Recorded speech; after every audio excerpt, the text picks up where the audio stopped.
Welcome to the Financial Independence Garage, where we share the tools to improve your finances and unfold the roadmap to financial independence. It is the Money Mechanic joining you again. Thank you for joining us, listeners and viewers on the YouTube channel. I have my friend, the accountant, with me today.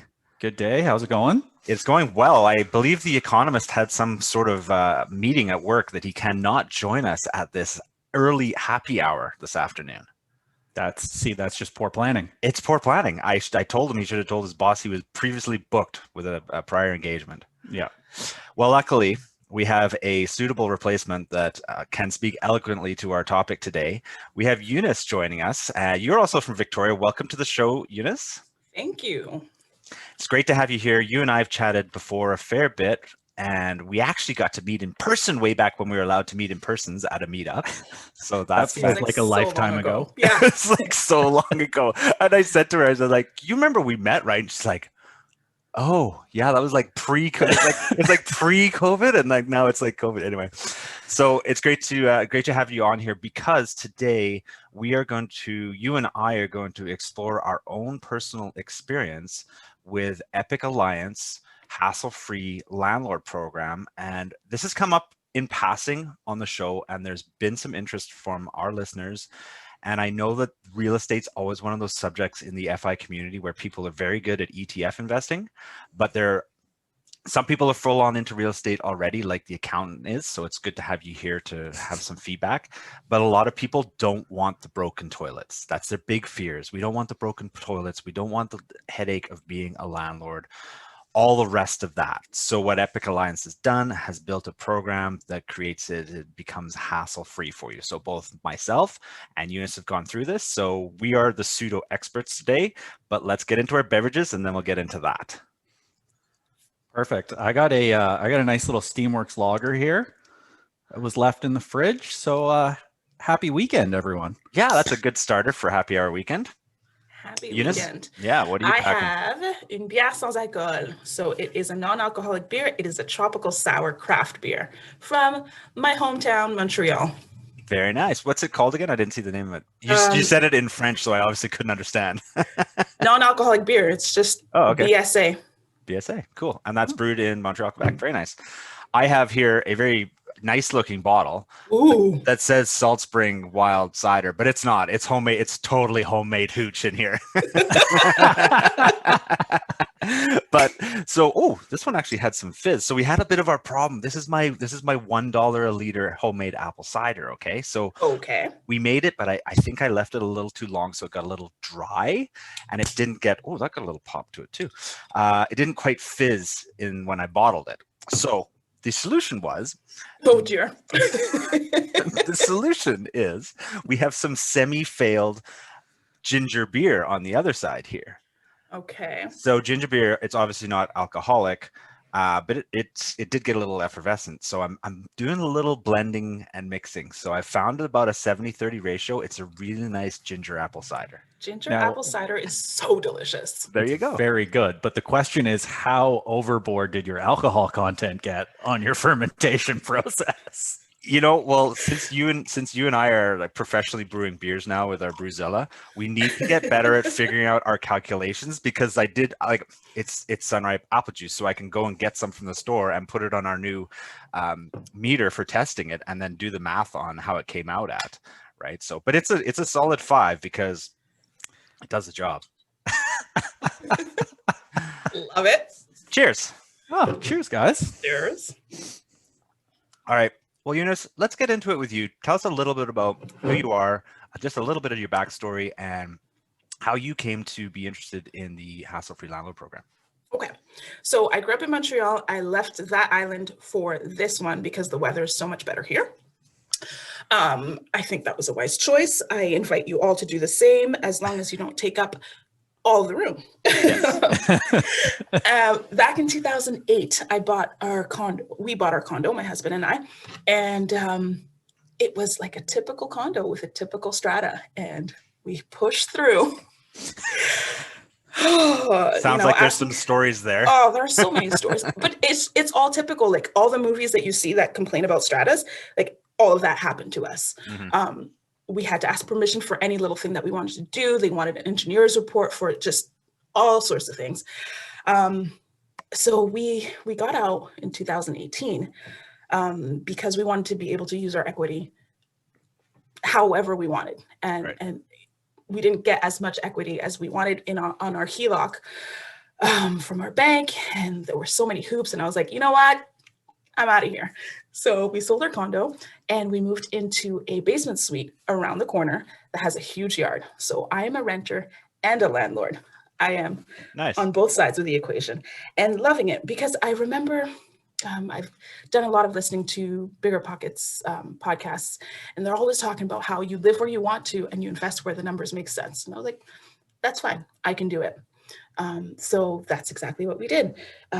We didn't want our money to just sit in the bank collecting 2% interest over a year. Like that wasn't enough for me. I wanted my money to work for me. Okay. Yeah.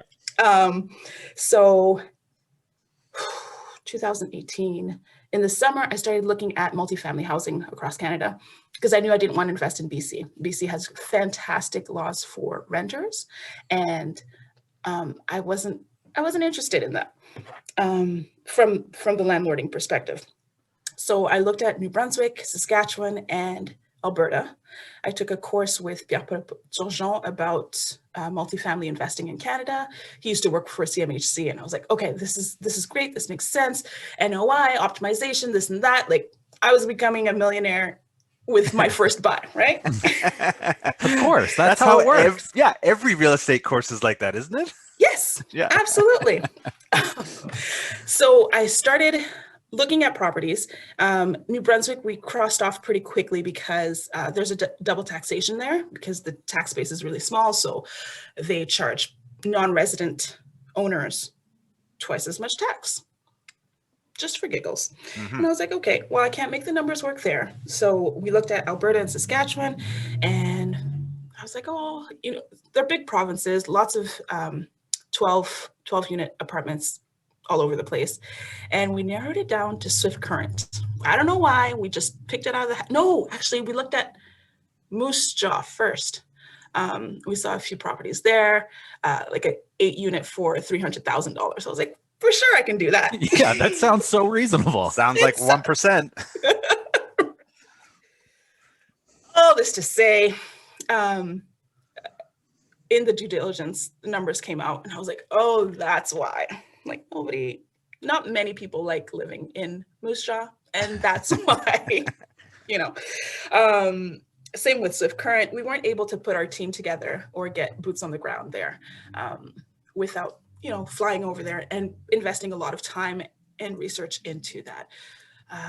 Right around that time, I think I heard Jody Vettrell. Yep. Jody Vettrell. Yeah. Vettrell. Yeah. I heard her on a podcast talking about passive investments and private lending. And I was like, really, Jody? Like, come on. Yeah. This can't be true. Yeah. It really was. Yeah. And I was like, well, maybe it's not. What if it were too good and true? Yeah. And then I started doing research into Epic Alliance Inc. They offer hands-free, hassle-free landlording, like hands off. All I had to do was qualify for the mortgage. And I was like, wow, that's easy to do. I just came from a mortgage. I can get another one. And that's how I found Epic last year.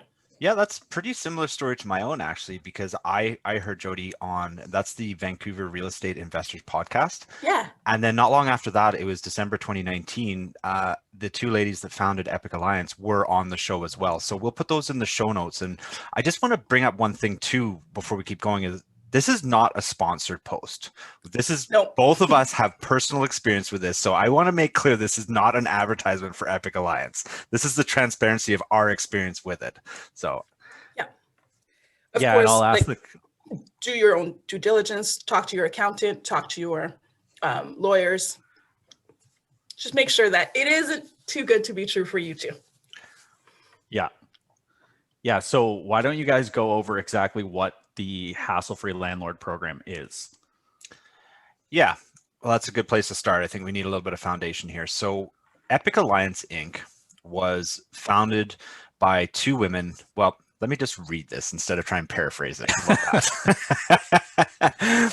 that? And we'll include this. This is I'm just looking at a investor presentation from 2020 that we'll put in the show notes that was sent to us. So I'll just sort of read through and paraphrase a little bit of it so that we get an understanding of what it is. So Epic Alliance was built by two women with uncompromisable drive. Using abstract thinking and their strong sense of realism, a powerful legacy was built. Since 2013, they've achieved control of over $100 million of residential real estate assets. They've built a team of over 85 employees and are presently building an American arm of Epic Alliance. So they are based in Saskatoon, Saskatchewan, and they do a fund to flip program, which maybe we'll just talk a little bit about at the end of the show, Eunice, because I know you've done that as well, but I don't really want to focus on that because I think the Hassle-Free Landlord program is where I have experience, and I think that's where a lot of people will be interested. So that program is basically as it sounds, rental income without the hassle, no dealing with tenants or toilets, and it's double-digit cash flow, right? So 15% is what they're offering to pay you to be a landlord and not do anything. And one of the reasons they started the business is because Saskatoon is a good market to generate cash flow from. Their properties there get closer to the 1%. A few years ago, they were actually there at the 1%. And as you mentioned already, Eunice, is like for us investors, and the accountant can tell his little story about his Winnipeg dumpster fire of a real estate investment.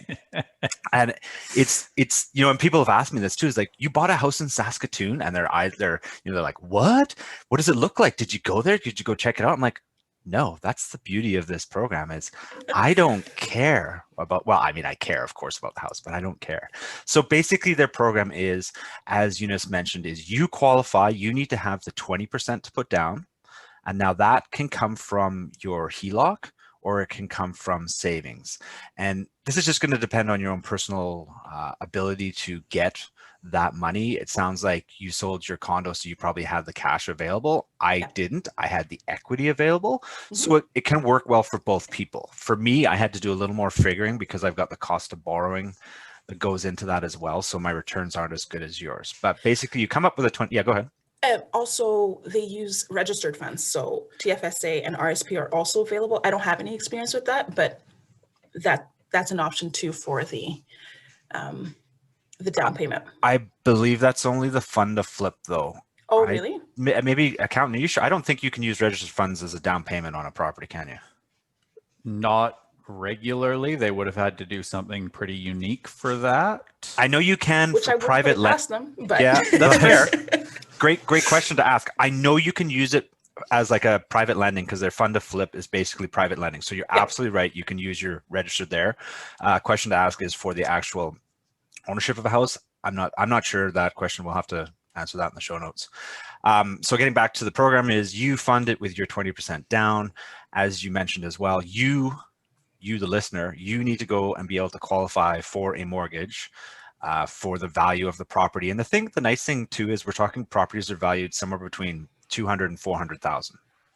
So yeah, so it's a huge, not the same as here. It's a huge difference because people that are listening to this are in Toronto, Vancouver, basically any of the major centers in Canada. They're looking at rental properties that are 500, 600, 700,000. You're not going to cash flow from them. And are you going to qualify for that big a mortgage, right? So it's lower value houses, but because you cash flow a lot, it makes them very attractive.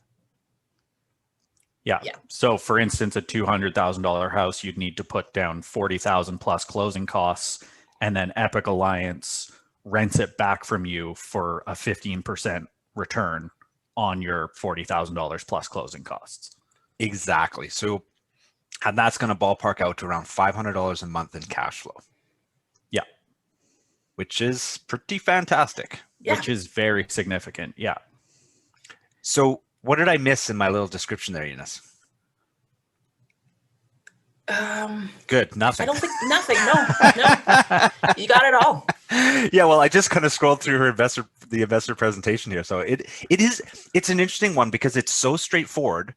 And like you said, is it too good to be true? Now, I just finished this a month ago. When did you do it? So it's fresh. Mine was done last year. Okay. So we closed right when Corona closed, or Nice. Corona came down. Yeah. And have you been hassle-free in 1 year of home ownership as a Yes. landlord? Yeah. Once it closed, everything like smooth sailing. I got my first check. We closed on the 9th. I got my first check on the 8th for that portion of the month. And then every month since then has been on the 30th or 31st of the month. Nice. Which is great. Yeah. I think we'll get into a little bit of the discussion about the closing process of it. Yeah. After. I think it'd probably fair to talk about the exit strategy from the program and the potential upside that you give up by participating in it. Yes. Accountant, what do you think? Is that where we should go next? Absolutely. So what is your guys' exit strategy from this? So Epic Alliance offers three options at the end of the 2-year term. You can renew and just sign the papers and say keep going. You can buy the property back from them at an agreed upon price, or you can sell the property back to them at an agreed upon price. Yes.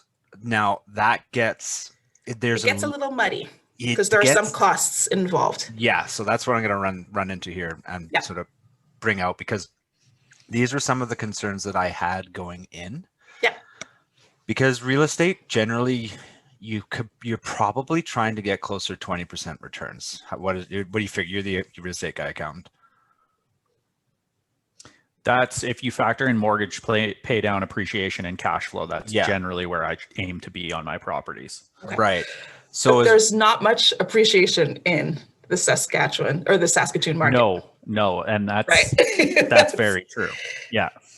Okay, so let's just have a look at this again a little closer here. So option 1, and it's a good point to mention there. These go in like 2-year contracts. So Epic Alliance is a business that you have contracted to be your tenant for that 2-year period, which means they look after the building, the expenses, the tenants, the utilities, everything. They do everything that's part of their agreement or your agreement with them as your tenant.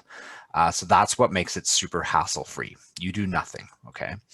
Now, you can renew that contract after 2 years, but you don't renegotiate. Your cash flow stays the same. And this is one of the things that I did ask them about, because I said, well, 2 years from now, property taxes might go up.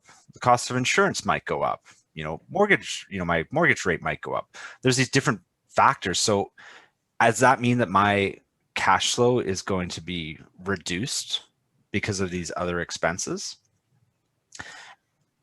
Did you get an answer? I did. Yeah. Oh, go ahead. Yeah. What's your answer? I also got an answer. So okay, go. The answer was the cash flow is not reduced. So at the end of the 2 years, they make it like they'll give you a little bump up for the difference in property tax and insurance costs that have gone up or down. Like they make an adjustment for that at the end of the 2 years, so that you have the return that they guaranteed at the beginning of your contract is they make good on that by the end of the contract. Exactly. And that was an important thing for me, because I thought, well, I could be eroding my cash flow here over time, right? So that's the option 1, is just a straight renewal. And by all accounts, it says that most people just usually do that, right? They just re-up on it. 90% plus of. Yeah. So option 2 is you sell the property back to them. And now the kicker here is that you sell it back to them for the exact same purchase price. So there is no appreciation built in there. That's the agreement. Yeah. And so you basically just hand back the title, sign the paperwork, and walk away. You're out of the deal, which is a really nice option for some people.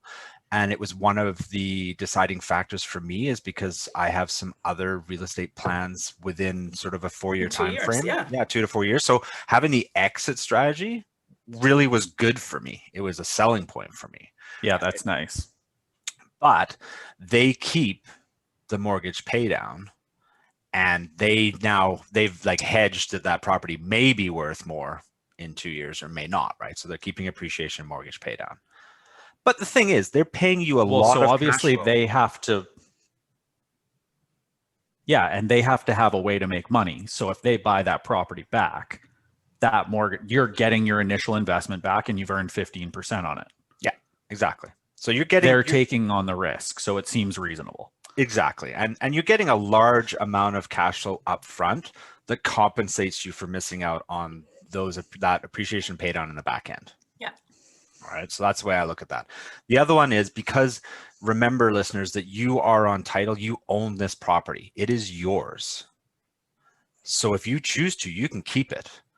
But in order to keep it, there's an agreement that after the 2 years, they give you a report card on the property, which will itemize the cost of property management. It'll itemize any repairs that had to be done to the property, basically the cost of running the property for you for 2 years. And if you want to keep the house, then the agreement is that you'll pay them, you'll reimburse them for those costs, and you'll split half the mortgage pay down with them. Okay, so it's just really important to understand these, those are the things is, what your long-term plan is. These are the options that you're going to have and what you need to consider, right? So, Eunice, are you planning just to re-up and keep it going, or? I'm going to re-up for a few years. Mm-hmm. After a certain point when there's a lot of equity in my pocket. I don't know. When there's a lot of equity somewhere, it doesn't make sense to keep renewing. Like I might as well cash out and then invest in another property. So would you go option 3 and buy them out of the deal then? Or would you just terminate I am the not agreement? interested in raising a hammer or doing anything to maintain the property. You're no. Toilet-free landlord, right? No. I sleep just fine the way it is. I would go option 2. I would sell it back to them. So that just walks you out of the deal. Yeah. Okay. And then I would use my money to go into another deal. Now, okay, this is an interesting point that I want to bring up because I'm not the best spreadsheet guy ever, but I was trying to crunch the numbers on this from a return point of view because, as I mentioned, I had to borrow the money to get the down payment. So I've got that cost of borrowing erodes my capital, right, or my my return, and I got to pay taxes on it. So that actually what? Go ahead, correct me. It doesn't erode your return. It doesn't erode your return because you are using borrowed money to make money. So technically you have an infinite return because you actually have none of your own money in this deal. That is fair. That is fair. That is fair. Okay, well, never mind. But I'm looking at it as, well, okay, let me just because you're not getting 100% of the ROI, 15%, yeah, it doesn't mean you're losing. Okay, let me rephrase it to exactly the accountant. Yeah, is it comparable to other investment opportunities that I can do with that borrowed money? But anyway, the point I wanted to get to is that they pay you the 15% on the down payment and the closing costs, but you don't get the closing costs back. So I think one of the numbers that I ran was, if you only keep this house for 2 years and you've paid $2,500 to $3,000 in closing costs, although you've been paid 15% on that amount of money for the 2 years, that $3,000 has to be subtracted off your total return at the end. Accountant, do you agree with me there? Yes, you are correct. So that does erode your total return. Yes. Yeah. So it was just like the cost of opportunity cost, or like no, how would you? I think it's just how would you justify it for yourself? Okay, so if in the scenario you buy a $200,000 house, you got to put down $40,000 plus, let's call it $3,000 in closing costs. So you're getting paid back 15% on $43,000. Yes. Yeah. At the end of 2 years, you'll have gotten your 15% on $43,000, but you only get 40 grand back. Yeah. Not the 3,000. So that would take away from your total return. It wouldn't actually be 15% annualized. It would be the 15% annualized less your 3,000 percentage. He says it so easily, like we know what he's talking about with all the numbers. I just opened my calculator. I'm going to do some quick math for the listeners here. So in your example, and let's keep it simple here with the 40,000, your total return 15% for 2 years is $12,904. Right. Okay. So now you've got to subtract the 3,000 from that. Yep. Okay. Which is 9,904. Yeah. Okay. And then I divide that back into my original cost of 43,000. Right. divided by 2 years to annualize it, I'm down to 11.5%. Yeah. That's my point. Yeah. Okay. And that I think is a critical one for when people look at this and go like, oh, the numbers are fantastic. And this is also one of the reasons why I looked at what we could afford and tried to choose the most or the highest price house they had in their inventory, because that either the longer you keep the deal or the bigger the cost of the house, the better this works out for you in the long run. Right. Yeah. But I just think also you're comparing, you're thinking about the 4% that you're losing, mm-hmm. but you could also think of it as a glass half full. You're getting 6 times as much as you would get from putting it in EQ. I look at it. Yeah. But I look at it as my actual return is 11.5%. Yeah. That's the way I look at it. Yeah. That's the data. It's not 15. And that's, I just want that to be totally clear for when people are thinking about this, to run all the numbers and understand how it works, right? That's important. Right. Okay, let's move on, and we'll get into some of the other experiences that we had going through the process here. Yeah. So I've got a question for you guys, because there always has to be a downside to any investment. What's the downside on this? What happens if house prices absolutely tank in Saskatoon? In the next 2 years? Yeah. Then I sell it back to them. Now, so really the risk here is that they become insolvent and don't have the money to buy it back. I guess that's your risk level. Yes. Yes. Part of the contract with them is if they fail to make a payment to you after 15 days, the rest of the deal becomes void. You own the house. Gotcha. So yeah, you're absolutely right. That is the big risk is Epic Alliance Inc. It's their word, it's their reputation, it's that company staying solvent and continue to run the business. Absolutely. That's your risk. But then I guess the longer you hold the property, the more equity you have in it. If they go belly up, you just have a property with a ton of equity in it that you can turn around and sell. Right. Yeah, there's not a lot of downside. There's definitely that risk that you mentioned. But one of the nice things I think is because I have no clue about the Saskatoon market. Like I obviously did a little bit of research, but I honestly have no clue. But you did more than I did. Tell me at least you used Google Maps and figured out where it was. I did, but what does that mean? It meant nothing to me. I'm like, okay, cool. I've never been further east than Edmonton, and I've never been further west than Toronto. So there's like this huge void in the middle of our lovely country that I am completely ignorant of. Sorry, I know we have lovely listeners in that part of Canada, but yeah, I think it's a good thing that because I don't know the market there, I do have a little bit of downside protection that the agreement is that they will purchase it back for the original price. Yeah, but you mentioned that there were other upsides that we're missing out on. And I want to hear about that. Yeah, so that's one of the things that the accountant and I talked quite a bit about when I was considering going into this, because when you own real estate, you hopefully cash flow if you got a good deal, but the mortgage pay down is a part of your returns, and the potential for appreciation is also built into your returns. And some people will argue that you shouldn't account anything in there because it's an unknown. Right. Maybe accountant, you can run us through that. You're the hands-on landlord guy of those are how you consider a real estate deal, right? But with this deal, we only cash flow. Yeah, but this is a cash flow play. Yeah. And it's hands off, which makes sense. A lot of my plays, I will force appreciation. Right. So I'll buy something that sucks, I'll fix it up, force the appreciation, and then get my cash flow and mortgage pay down. But that involves a lot more work. Yeah. But you can also, you do give up returns when you're not able to do that, obviously. Yeah. Your returns are what, 30, 40%? Yeah. I mean, I've had some crazy houses, but that also was working until midnight every night with a sledgehammer and sleeping on the floor. Yeah. So not everybody wants to do that, and that's understandable. Right.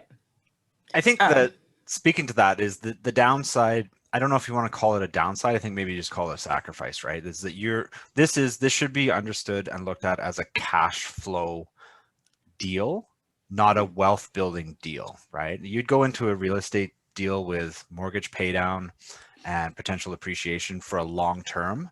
It's like a wealth building type strategy. That's the way I kind of think of the difference. What are you doing with your cash flow? Reinvesting. Great question.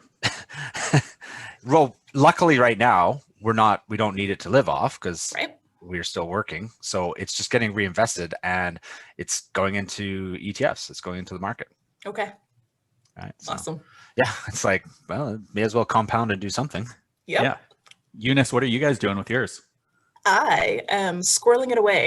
Squirreling it away? Buying fancy bicycles because we want to bike. We want to bike across Canada next year. So we want to fund our trip with Hassle-Free Landlording Program cash flow. That's awesome. I did read. Did I read about that, or you must have posted somewhere? I did read about your bike trip. That sounds fantastic. Yeah. And you've got like a practice ride up island here to kind of get it dialed in. We're going to do that this summer. But I always think it's important to know what you're working for, because a lot of people are like, oh yes, I'm just chasing that dream. I want to get to 1 million. I'm like, okay, great. But what are you going to do after that 1 million? Like, what does that mean when you achieve a goal? Like, why are you sleeping on the floor and jackhammering at the crack of dawn? Like, what is this all for? Yeah, totally. Well, I mean, I've said on the show before a fair bit. I guess I have to drink when I say I mean too, don't I? Yes, you do. You know, I would definitely be using that passive income to support our lifestyle.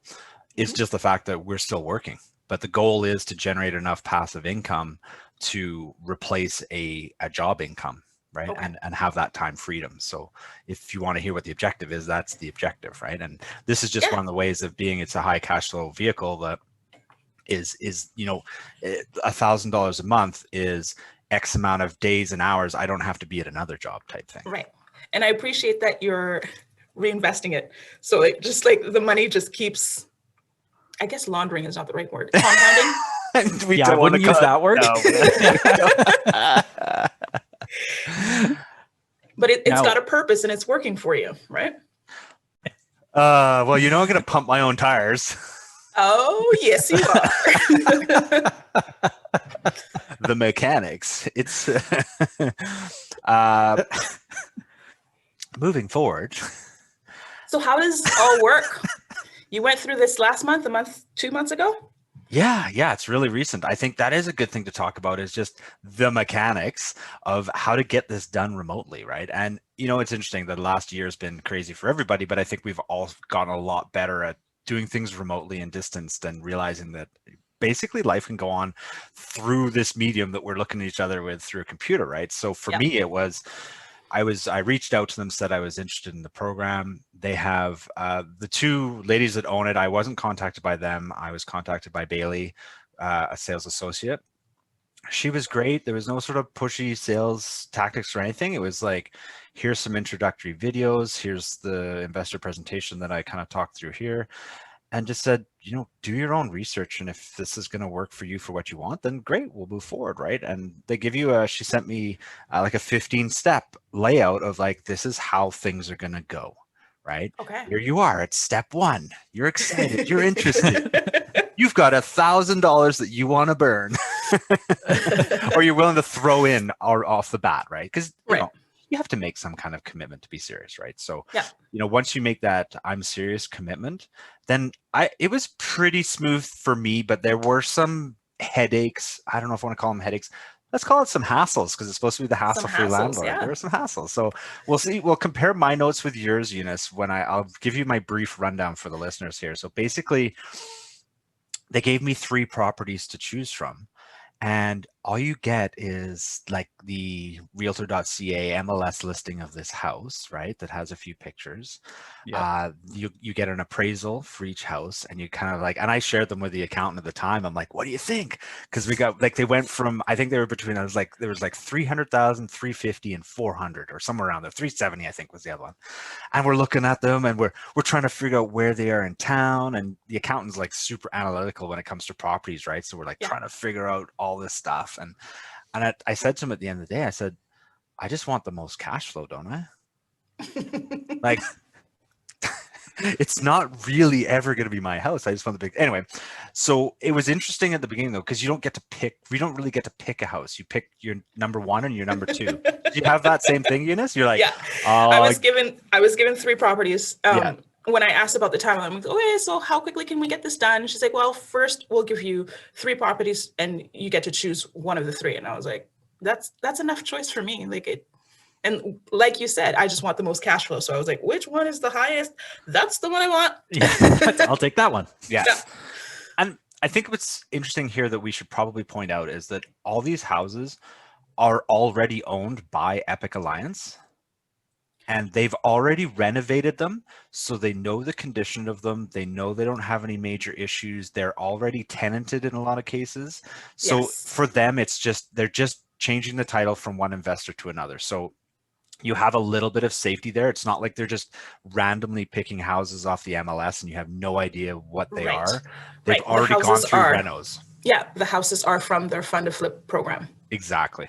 So picking the house was okay. I kind of just crossed my fingers and said I'd like to have that one. And it was a few days. It was kind of like, the weekend of going, wonder what's happening out there. Yeah. And they're like, oh yeah, congratulations, you got the house. And you're like, oh, great, what next? And then it kind of sets off this whole chain of events that I'm not very familiar with because I don't buy and sell properties multiple times a year like the accountant does. So I only had 4 house sales and purchases in 2020. only. Taxes were not at all complicated. Oh yeah, I can't even imagine. So, but Eunice, I mean, you and I have owned a primary residence before, but we've never dealt with a rental before. So it was interesting to go through the process. The lawyer's documents come in and then you're doing mortgage applications. And I felt it was handled quite well with Epic Alliance. They kind of just kept sort of prompting me what's next. And then they introduce you to the realtor, right? Go through the paperwork to close the house deal, right? Which is nice because there's no bidding war. It's like yours is the only offer. Straightforward. So it's all straightforward. And they've got the team of people already. They've got the lawyers on board. They've got the realtors on board. They've got everybody in place and the mortgage brokers. So it's kind of a seamless transition from one professional to the next. And it's just a lot of paperwork. Yeah. Like it's a lot of paper, a lot. They kept emailing back and they're like, can we have your company T2 taxes for 1947? I'm like, I haven't been in business that long. You cannot have that one. But that's what real estate investing is, right? I know a lot of investors who have a portfolio that they give to a mortgage broker. They're like, oh, I know you're going to need my T2, T4s, T5s, T1 generals. T1, yeah. Those ones for the self-employed folk among us. Yeah, they just have all of that on hand and they just send over the zip file and it's easier. And I'm much more well-versed in it now. And if listeners are interested in this kind of thing, it's just like, okay, you're going to have to do some work and come up with a bunch of notices of assessment. And if it's you and your partner, you're going to have letters from an employer and current pay stubs. And there's work involved in this, but it's no different than any other revenue property that you're going to buy. No, it's the same as going to any mortgage broker. You got to sign over your firstborn child, all your future earnings, donate blood, whatever it is that you got to do to get the mortgage. Yeah. To get the privilege of having a loan. Well, and one of the things too is like the mortgage was pretty straightforward because it's not like I was out. I didn't have to go shop for mortgage. Mm-hmm. They've got a mortgage lender that they use that it kind of works, and it's only a 2-year term, so you don't get a super awesome rate. I don't know what rate you got, but I was like, this isn't a great mortgage rate, but because you're gonna re-up, matter. Well, it mattered to me when I crunched the numbers, but why did it matter? Well, okay, you're right. It doesn't matter because they're paying the mortgage side of it. Yeah.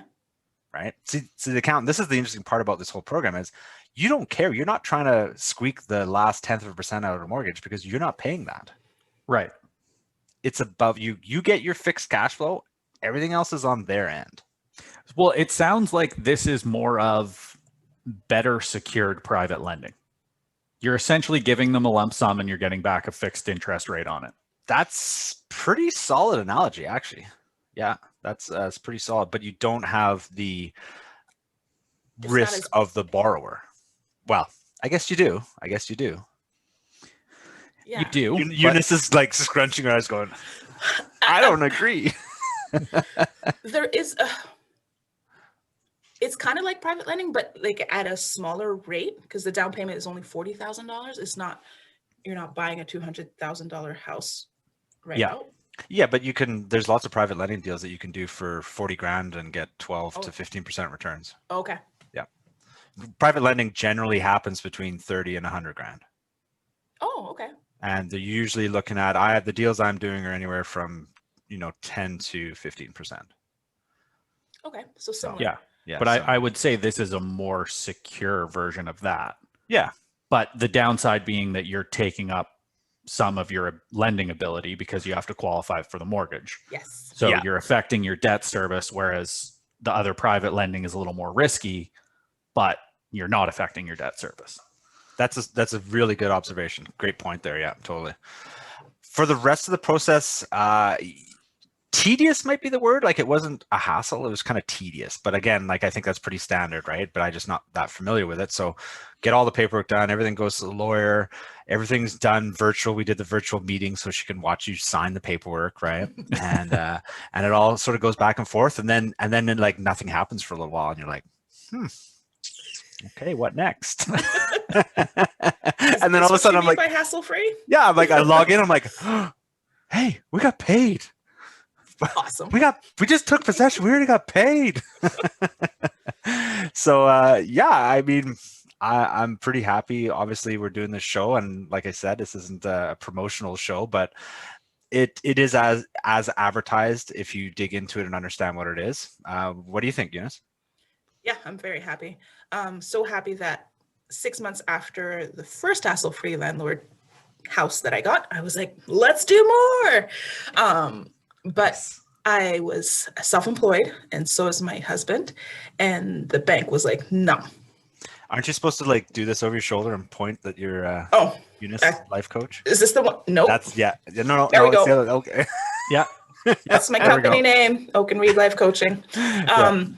Yeah, they wanted 2 years of just the regular self-employed qualifying for a mortgage, and I don't have that yet. So right. Yeah. So we opted to we tried to bundle 2 houses and get a commercial loan. Okay. So that the banks would look at the asset more than the debt service ratio. Yeah. Yeah. But they wanted a personal guarantee, and if our money went for the down payment, then it wouldn't be in our accounts. And they're like, well, no. And I'm like, but it's guaranteed. Like, they'll sign right here. It's 2 years. I promise. And they're like, no, get out of our face, which was fine. I hate banks. But what we ended up doing was investing in their in their fund to flip program. So we lent them. It's a private lending program. Yeah. We bought another house and they're flipping it, and we get our return in 6 months' time. Yeah. And the security there is we are first position mortgage. You're on title. Yeah. Yeah. First position mortgage. Okay. Yeah. So which I don't understand what that means, but it makes me feel good. You get your money back first. It means you're number one. Yeah. Yeah. So the fund to flip, that then you don't have to get a mortgage on the property. You're just essentially straight private lending. Yeah. 6 month period. And in 6 months, you get your principal and your interest back. Yeah. I become their bank. Nice. Now I understand why they don't like to deal with banks. I'm like, oh, I get it. That's one of the things that they do. And again, encourage the listeners to go and listen to that Vancouver Real Estate podcast interview with the 2 ladies, because it is informative. And they talk about the fund to flip program, and they don't use the banks because they turn these things over quickly. They don't want to go through the paperwork hassle. They rather use their investors that are within the network, right? Yeah. So it's straightforward. You get 12% a year, but it's usually done in 6 month terms. Like the flip project will be, scheduled over 6 months, but they'll tend to want to. Have you gone through a reinvestment of your cash yet? Or are you still in your first flip? I'm in my first flip. But the intention is that at the end of one, it'll just roll over into the next one. You'll do the paperwork to change the title, and it'll work out to 12% annualized. And that one, as we mentioned before, you could use your TFSA or your RSP. Yes. So, or now in the States, the IRA and the whatever other 401k. Registered funds. That's 401ks. Yeah. No, it's not 401.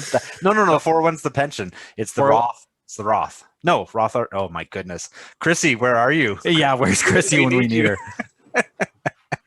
Go look up Eat, Sleep, Breathe, FI. She has a great cross-border translation. Yeah. Perfect. Yeah. I know that the T4 translates to a W2. I know that much. Yeah, fair enough. How is your non-alcoholic beverage? It's delicious. I've tried the raspberry one before and I liked it. And this one, I was expecting it to be a little more sour, a little more tang. Needed more sour to it? Yeah. There you go. We're always happy to give all the brewers feedback. Yeah. I think one last thing that we should bring up, because a lot of people were asking, if this sounds so good, why would Epic Alliance be doing it? How do they make money? And it's exactly what we talked about with the banks. They've built up, they have $100 million worth of properties in their control that they are renting, they are managing. This program is how they fund all of that without having to go to the bank. The bank would never have given them the loans to grow this rapidly. And so by leveraging other people and bringing them in and giving them a good return, they're able to buy all these properties and keep recycling it. Yeah. And that's their game plan on all of this. Yeah. And I'm sure they're making money because it's not a nonprofit. No, exactly. Well, okay. This is one of the things that I like to look for is a win-win. I want the person that I'm in business with to make money too, right? So that's it. And if I'm making money and they're making money, then we're all happy. Then the system works. And they're providing housing. Yes. For people, good housing, good quality. Yeah. Housing. And that to further to the accountant's message there, because people have said this to me too. They said, well, why don't you just buy a house in Saskatoon, get a property manager and rent it out yourself? Well, that defeats the purpose of being hassle-free. Because contrary to the description, a property manager doesn't do much more than answer a telephone, to be fair. And they might also rip you off and destroy your house and take all your money. Not that I've had any experience with that. Oh, really? Okay. If you're in Winnipeg and you want to hire Pillar Properties, don't. And there goes the bus with that person under it. But yeah, you definitely could go and buy your own property and perhaps set higher rents and perhaps make more money. And I'm completely fine that Epic Alliance manages the tenants and decides what my house is market value, a fair rent for it. Right. And if they can make some money on that difference than what I get, that's totally fine by me because I'm happy with the negotiated terms that I have, right? So that's kind of the answer to people that say, why didn't you just do it yourself? And it's like, well, because I fix everything else myself. I don't want to deal with this. Right? This is a done for you program. Yeah. That's great. Yeah. And like we said at the beginning of the show, I think this is interesting for the FI community because there's lots out there that are great at their ETF investing, but they don't want to get their hands dirty in property, or they live in a high cost of living city that, exactly. Raising my hand. Yeah. You know, and it's just people stop, right? They stop. They don't keep looking. And then there are other opportunities out there. There's ways to be creative and get into this, right? Yeah. And we've talked a lot about Epic Alliance. There's all sorts of things out there too. There's private lending. I know Canadian Passive Investor does, they invest in syndications in the States. So Canadians can send them American money and then their money goes down there and does what it needs to be done and has the returns that they have. Like there are other options besides buying it and landlording it yourself. Exactly. And maybe we'll talk the accountant to that one day. He won't want to have 4 of his own doors going all the time. Yeah, that would be nice to get rid of. All mine right now are really good. I got rid of the problem ones in 2020. Yeah, perfect. There you go. Yeah. Any last questions for us, accountant? No. Have we convinced you? Sales pitch? Oh, speaking of sales pitch. Yeah. Is that what we were doing? We're trying to get the accountant on board? Yeah, you're trying to get me on board? What? Well, okay. I would have brought out the big guns. Darn it. You know what? Eunice, we totally screwed up. Because I totally strong-armed Money Mechanic into this. She did. It was like January. He's like, wait, so is it a pyramid scheme? Just might be. Listen, no, he was talking about investing this and that. And I'm like, listen, by January 31st, I want you to be invested somewhere. He's like, okay. I got free life coaching. Yeah. Well, that's not really life coaching. That's just me telling you what to do. Okay. one last thing I wanted to add for transparency is that Epic Alliance does have a pretty awesome referral program, and I used Eunice as my referral. And Yes. you haven't seen a paycheck yet, but the FI Garage will probably get a round of beers when she does. But you get $1,000 for you referring me. Yes. Yeah. I struggled with that one. Yeah, you were not doing well there. No. But I just want that to be transparent. If the accountant does get persuaded, I want him to use my name as well. It's going to fund the bike trip. Yes. Yeah, there you go. But in the effort of being transparent here, that there is a great referral for people that are already there, or for us, please use Eunice and support our bike trip or whatever. But yeah, reach out and contact us and ask questions, because we've both gone through it. We've both used it. We were happy with it. We're happy to answer your questions. So hopefully we covered some of the things that people have been asking us in the comments and on Choose FI Canada. So before we go, please, Eunice, tell us more about where our listeners can find you if they want to reach out to you for life coaching or more. Or more. Well, I should put more. Bike across Canada maps? I don't know. Come and bike with me for a few kilometers. Yeah. I can be found online at oakandreedlifecoaching.com. My preferred social media is Instagram, Oak and Reed Life Coaching. There's no .com after that. So just that. Instagram.com/Oak and Reed Life Coaching. Perfect. Oh, that was in unison. Well done, account. Yeah, it's almost like we know what we're doing. Well, my happy hour apple cider was quite delicious with a little ginger kick to it. And the world's most favorite beer sponsor, the only one that sponsors the FI Garage, Steamworks. And we got it. Yep. Very exciting. And there you have it. Another wonderful show. Thanks, All right. listeners. And we'll thank you very much for joining us, Eunice. And yeah, thanks for joining, Eunice. Absolutely.